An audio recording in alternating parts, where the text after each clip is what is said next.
김학의 전 법무부 차관이 검사 시절에 강원도 어느 별장에서 성접대를 받았다는 사건입니다. 그 사건에 대해서는 2013년 1차 조사, 2014년 2차 조사에서 다 무혐의 판정이 나왔습니다. 특수강간 등 혐의로 경찰이 기소 의견으로 검찰에 넘겼는데 검찰이 조사를 해보니까 형사처벌할 수 없다 해가지고 무혐의 결정을 내린 사건입니다. 두 차례나 했습니다. 당시 언론 보도도 아주 집중적으로 됐어요. 근데 이걸 지금 법무부 과거사 진상조사팀이 다시 문제를 제기했던 것입니다. 그런데 문재인 대통령이 재수사를 지시를 하니까 부작용이 생기고 있습니다. 이 김학의 전 차관이 주말에 출국을 하려다가 출국이 정지됐습니다. 그때는 이분이 출국 금지 조치가 취해지지 않은 상태였어요. 왜냐하면은 형사 피의자가 아닙니다. 형사 피의자가 아니에요. 형사 피의자가 아닌 사람을 출국 금지할 수 있는 법 조문이 없습니다. 그런데 일단 비행기를 못하게 해놓고 사후적으로 출국 금지 조치를 한 것은 이것은 출입국 관리법 위반입니다. 이게 벌써 무리가 나왔어요. 형사 피의자가 아닌 사람을 무슨 근거로 출국을 금지시키느냐 이겁니다. 자, 그러면은 이 사건이 도대체 어떤 것이냐? 지금 이 사건에 대해서 제가 설명을 해드리려고 하는데 중앙일보의 어제 기사가 비교적 정리가 잘 되어서 요걸 소개해드리면서 저희 소견을 좀 보태겠습니다. 문제는 사실관계를 아는 겁니다. 자꾸 언론과 정치권에서 의혹 제기하는 것은 그거 듣지 않아야 됩니다. 사실관계만 분명히 들여다보면은 대충 감이 잡힙니다. 얼마나 문재인 대통령의 재수사 지시가 무리한 것인지, 얼마나 그것이 법치를 파괴하는 것인지 알 수가 있습니다. 사실이 있습니다. 사실은 바꿀 수가 없어요. 하나님도 사실을 바꿀 수가 없습니다. 사실은 신성한 겁니다. 그러나 논평은 자유죠. 이 중앙일보 인터넷판에 실린 이 기사의 제목은 김학의 구속해야 한다던 검찰 왜 무혐의 처분했나 입니다. 프린트아웃을 해보니까 9페이지나 되는데 여러분들도 가서 한번 읽어보십시오. 이게 가장 정리가 잘 된 기사입니다. 이 기사를 요약하면 이겁니다. 이 기자가 검찰의 1차 수사팀 2013년 2차 수사팀을 다 검사들을 취재를 했는데 검찰의 설명을 쭉 소개를 하는데 검찰은 공정하게 수사를 했다. 무혐의 두 번 다 무혐의 결정할 수밖에 없었다. 혐의를 입증할 만한 증거가 없었다. 그리고 제일 중요한 게 외압을 받은 적이 없다라고 이야기합니다. 외압을 받은 적이 없다.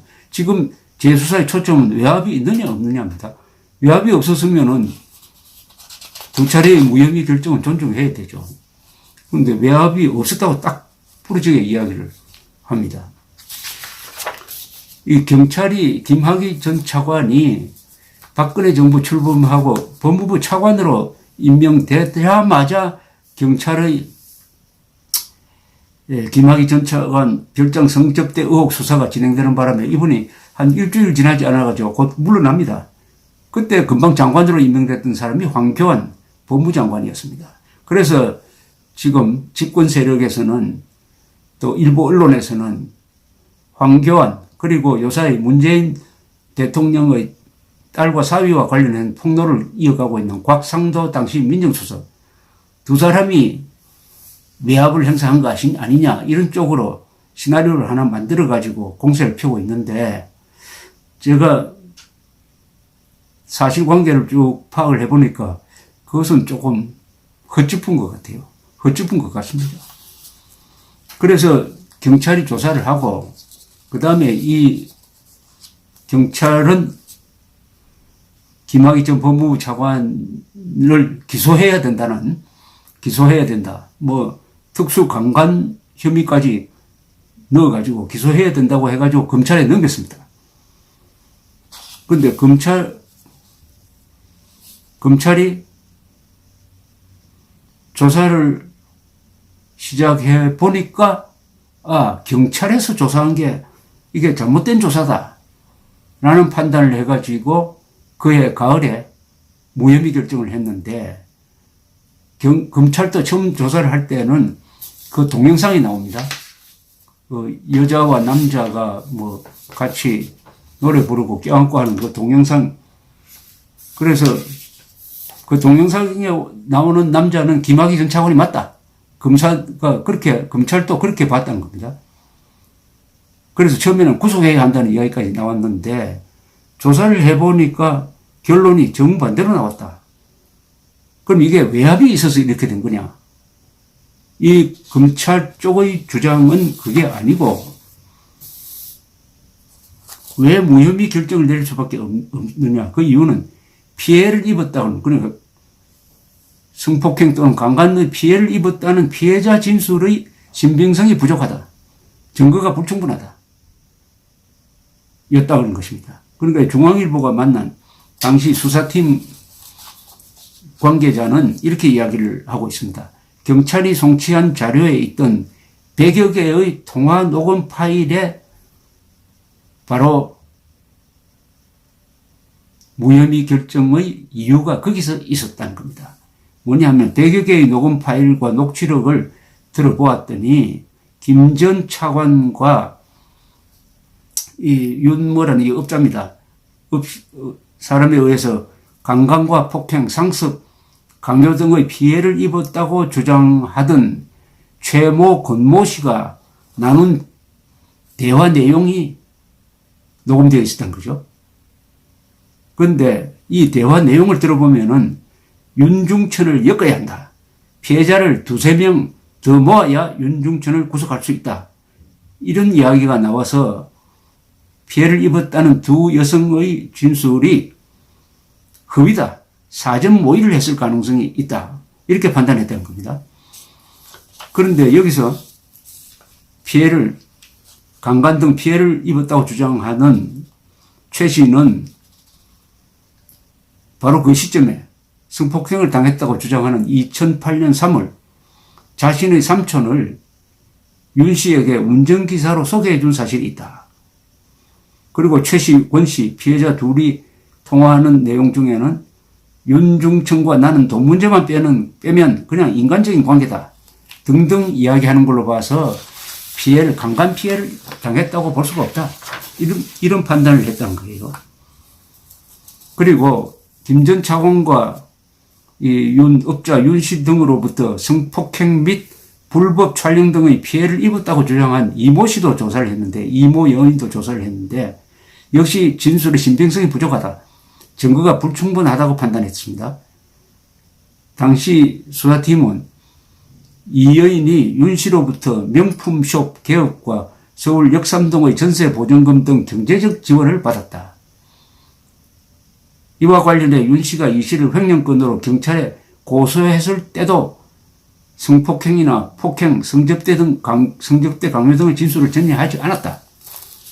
이렇다면은 피해 입었다는 사람들의 증언은 믿을 수 없다. 이렇게 결론을 내리고 무혐의 결정을 내렸습니다. 그런데 1년 뒤에 그 동영상에 나오는 그 별장 동영상에 나오는 여성이 있는데 그 여성이 바로 나다라고 하는 사람이 또 나타났어요. 나라고 하는 사람이 나타나가지고 다시 2차 수사가 또 진행되었습니다. 2014년에. 2차 수사를 해봐도 또 무혐의 처분이 내렸습니다. 또 무혐의. 마찬가지로 피해자의 진술을 믿을 수가 없다.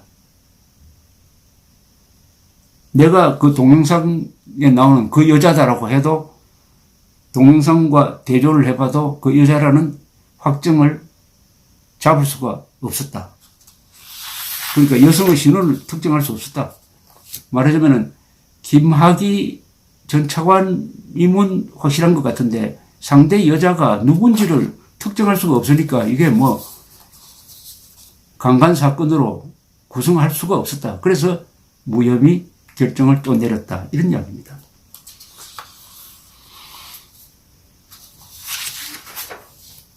그런데 이게 범죄가 되려면은 이건 강간인데요. 강간이 되려면은 우선 가해자가 있고 피해자가 특정이 되는데 이 피해자를 특정할 수 없으니까 이것은 기소를 해도 유죄를 받아낼 수 없다. 이런 판단을 했다는 겁니다. 그래서 경찰 1, 2차 수사팀은 당시 외압 없었다. 또 경찰 수사팀 관계자도 중앙일보 기자에게 직접 외압을 받은 것은 없다. 당시의 분위기가 경찰에 우호적이지 않았다는 건 모두가 아는 사실이다라고 이야기를 했습니다. 자, 이렇게 되면은 이게 재조사를 하면 어떻게 될까요? 우선 제일 중요한 게 그 행동이 있었던 게 2008년, 6년, 7년 뭐 이런 무렵이에요. 성접대를 받았다는 그게 그 적용되는 뭐 범죄가 지금 공소시효가 없어요. 공소시효가 있으려면 특수강간일 경우에만 공소시효가 남아있다고 볼 수 있는데 이 특수강간은 어떤 거냐면은 성폭력 범죄의 처벌 등에 관한 특례법 제4조에 특수강간 해가지고 이렇게 적혀 있습니다. 흉기나 그 밖의 위험한 물건을 지닌 채 또는 2명 이상이 합동하여 강간의 죄를 범한 사람은 무기징역 또는 5년 이상의 징역에 처한다. 이렇게 되어 있습니다. 그러니까 김학의 차관이 칼 같은 거 흉기를 들고 강간을 했어야 되거나 아니면 다른 사람과 합동으로 일종의 윤관을 했어야 된다. 그런데 그런 이야기는 전혀 나오지 않으니까 특수강간을 어떻게 적용할 수 있을까요? 흉기를 들고 법무부 차관 될 사람이 흉기를 들고 강간을 했다. 그거 아니면은 이 사건 수사해봤자 공소시효가 다 끝났습니다. 뭐 단순 강간일 경우에는 공소시효가 끝났다니까요. 자, 강제추행도 물론 공소시효 끝났고요. 추행도. 그러면 이 조사를 어떻게 하겠다는 건지 지금은 법무부 뭐 과거사 진상규명위원회 여기는 수사권이 없어요. 여기서 이제 진상을 파악해가지고 검찰로 넘긴다는 것입니다. 그럼 검찰에서 수사를 하겠다는 것인데 지금 말씀드린 대로 특수강간을 빼고는 어떻게 할 수가 없는데 물론 조사를 하다가 별도의 어떤 문제를 파악을 하면은 그것 가지고 공소시효가 남아있으면 그걸로 해가지고 그걸 수는 있겠지만 그러면 그게 별건 수사가 아니겠습니까? 별건 수사.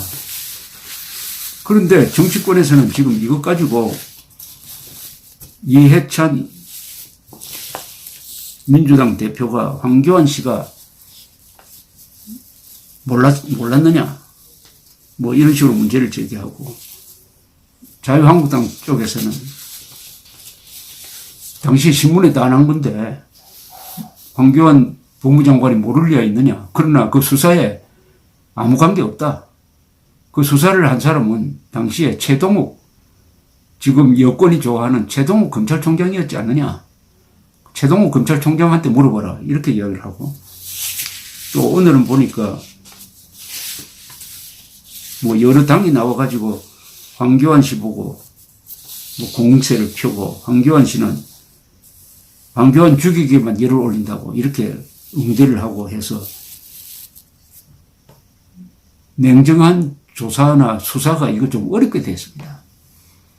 딱 계엄령 검토문건 사건 상황과 비슷합니다.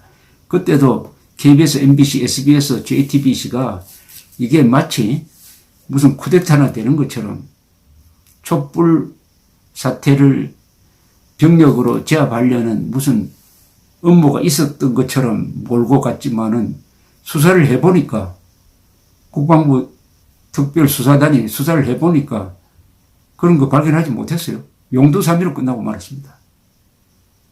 그러는 사이에 김우사 전 사령관이 무리한 조사를 받고 심리적 압박을 받고 하다가 구속영장이 기각되었음에도 불구하고 투신 자살을 했습니다.